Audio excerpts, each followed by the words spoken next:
Why does your scanner show the P0094 engine code? What does it mean?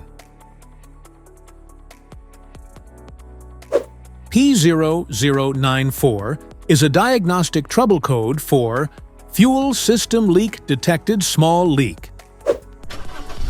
It indicates the PCM has detected an unexpected decrease in fuel pressure in the high-pressure part of the fuel injection system, suggesting a small fuel leak.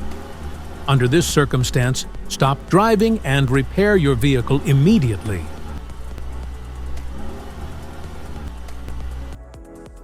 So, what causes this imbalance?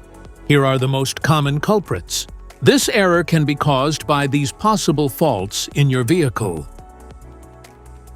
Fuel line leaks, fuel injector leaks, fuel tank leaks, fuel cap issues, fuel system seals.